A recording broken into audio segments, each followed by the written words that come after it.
My first time throwing garbage was so scary and humiliating. Oh God.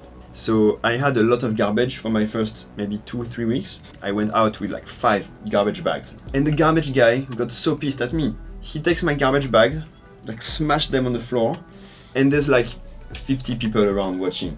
Hello everyone, Amadeus here. I'm today with another video and I'm in Taipei, in this iconic place that you probably recognize if you live in Taiwan and you use YouTube and you check some videos. And today we're gonna interview the guy who identifies himself as a Fogle Taike. And here I'm asking him why is it that?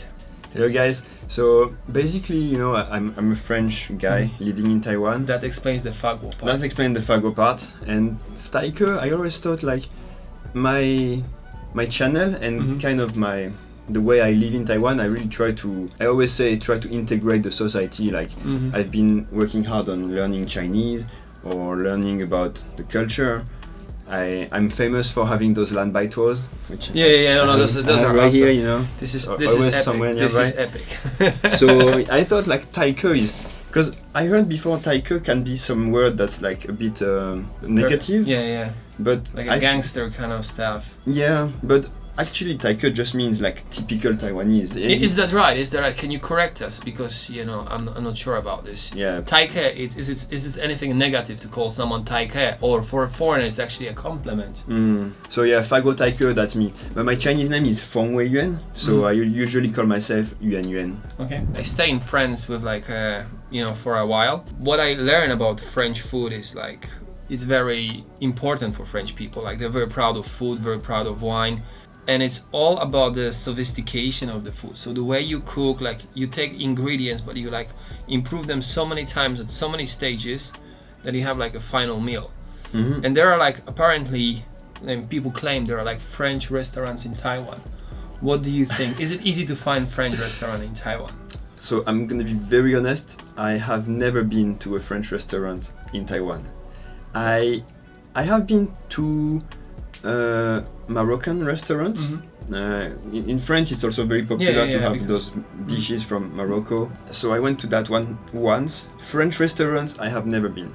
So if we talk about French food, I would say I go to bakeries, eat my favorite croissant or bread. So you can find croissant in Taiwan? Yes. Okay, yes. So the French people can immigrate here now. This is fine. Taipei has, I would say, quite a few options for French pastries, tiendien.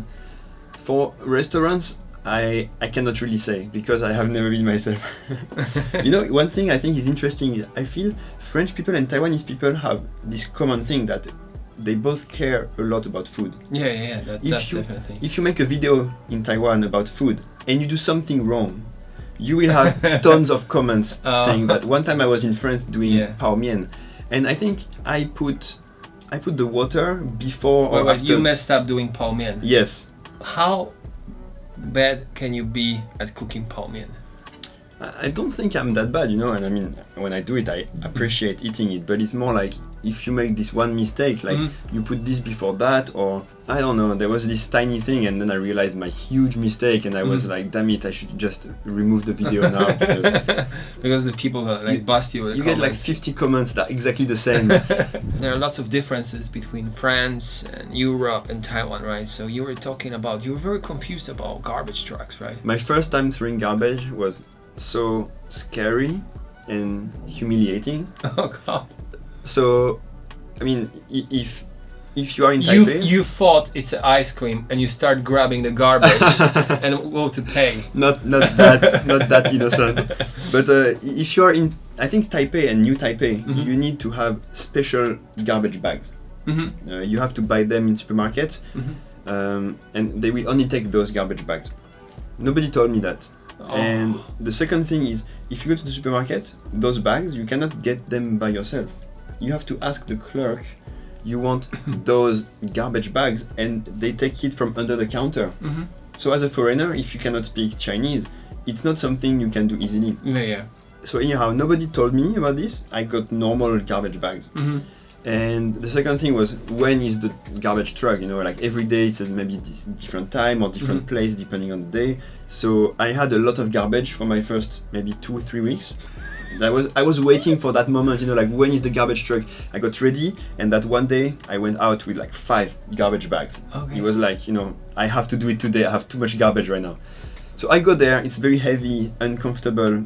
I go there. I threw it, and the garbage guy got so pissed at me, and just speaks in Chinese to me. And this is my first month. I don't speak a word of Mandarin. He takes my garbage bags, like smash them on the floor, and I'm obviously I'm like confused. I don't know what's going on. Yeah. He opens them, tears them apart, and takes a few things, and the rest is just laying in the middle of the street. Like the bags are broken at that point. So, yeah. And there's like 50 people around watching. I don't have any idea what I can do. Like my bags are, like teared up in the middle of the street. So in the end, of course, I also understood some people explained to me that only those special bags can go in. So he refuses to take mine. And in the end, a few nice people who still had space in their own bags and they took your garbage. Took my garbage. But it's very humiliating that somebody tears up your garbage and it's on the floor. Everybody can see your garbage, and you even have people picking up your garbage to put them in theirs. Yeah. It's like, no, but it's actually very sweet. It's sweet, but it it's didn't also leave you with the problem. I would rather disappear, like, okay, I disappear right now. I know. No, but that's so you learn a lesson. I learned a hard lesson, and for many years after that, I always got scared of the garbage truck, scared of doing this mistake, like anything, you put the cardboard with the plastic. I hide under my desk, But then sometimes there are romantic stories from garbage trucks in Taiwan. In Kaohsiung, you have Wenzhou Daxie, and there is a story that the German professor. When throw away the garbage, he met his future wife at the same time. Oh, okay. So you see, sometimes they throw away your garbage and you have to toss it. I mean, you have to clean it from the floor. Sometimes you meet love of your life. So there is a balance. Yeah. So I think it's not always that bad, Nice, good for him. When you come to Taiwan, what was your expectation about the food and living here? What did you know before that? I think coming to Taiwan was one of the craziest things to me. It was the opposite of anything I knew. Before Taiwan, I only lived in cold countries. I lived in Canada, Finland and Sweden. Oh, right. So it's all north countries, cold countries. Coming here was just such a culture shock, I came here in July. Oh. Like the extreme heat, the food, the culture, the language, everything was so different. So what was like the food when you arrived? What did you try there first, and what did you like, or what scared you off? So the good thing is my good friend was French. He lived in Taiwan for about 1 year when I came to visit him. So he could go to like Bafa Inji and order like curry dumplings. Exactly. He already had some good understanding, but he still was French, as in like he still had the French taste. So he didn't take me to the hardcore stuff right away. Okay. He took me to what he thought I would appreciate as a French. So I had a really nice learning curve, going to the places more like foreigner friendly first, and little by little he took me to those more advanced. Yeah. I think the one thing. So what's like level 1 in Taiwan? Like the easiest one. The easiest one is just like you said, Bafang Minji. He actually took me there. Okay. You have those spot stickers.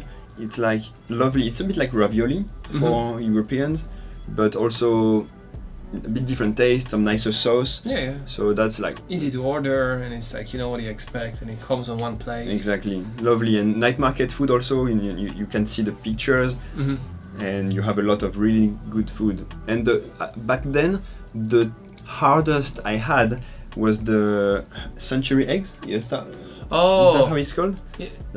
I'm confused because there are a few of them. Maybe the viewers can correct me, but like there is one that is the tea eggs, right? Yeah. This one I like, but the century eggs is like the black one. Yes. Yeah, this one I don't like. Yeah. So and I don't like also the salty egg thing. The black egg was pretty hard at that time. I was very disgusted. But little by little, I just push myself, and I don't have to push myself anymore. Something on my plate, I will eat it. I think like Taiwan is like also like a very easy starter food. Yes. How is it having Taiwanese girlfriend? It's good. Nothing to complain about really. But like comparing to like Western standards of relationship, you think there is anything complicated about cross-cultural relationships? Not for me. I think it really has to do with both people's capacity to accept different of culture. Of course, there are things that can be a little bit, you have some clash for a few things. For example, shower in the morning or in the evening. Okay. These kind of big topics. So still both. In France, everybody showers in the morning. Yeah. Nobody would believe you are dirty because you shower in the morning. But in Taiwan, if you dare touching the bed before shower, that's a big no, you know. So there's a couple of things like this where but you I kind of prefer the evening shower now. Especially in Taiwan with the sweat and everything. Yeah, I think so. It's really. Is there something you don't understand about Taiwan after 10 years living here? Like something that confuses you every day? For me, like the biggest confusion is like along the place where we live, they open a new road, and there's like 3 sidewalks along the road, because there are 2 main roads. Between there's a sidewalk, because and on the right there are 2 sidewalks. And sometimes I go there in the morning and still people jog on the street, and that's really confusing me. Like, why would you do that? I don't know, maybe somebody knows it's like better like to jog on the street when there's like 3 sidewalks empty, or Yeah, I have a similar confusion about the cycling path and the pedestrian path. For some reason, the bicycles love to be on the pedestrian path in Taipei. Like it's very precise. There's an icon on the floor, bicycle, pedestrian. But the bicycle, I think they have this culture of if they ride slow, they ride on the most right part of the road. Okay. In the park, because I run, and every single time you have to be careful of the bicycles coming ahead because they are on your way. Yeah. I just feel it's very frustrating when you're running and you don't want to be paying too much attention to the traffic. If anybody still wants to subscribe, but probably you already subscribed to his channel, but if you want, maybe try do it again. But make sure you don't unsubscribe. You have to subscribe, right? Okay, so how people can find you on social media? You can search for this Fago Taike. That's the easiest way. And yeah, welcome to take a look at my channel. Okay, and make sure he write a comment, where's the French restaurant in Taipei, so one day finally he's gonna find it and make a video about this. Let me know. Yeah. Thank you for watching my video. I hope you enjoyed. Make sure you subscribe to my channel if you haven't already, and I'll see you next time. Bye. Bye.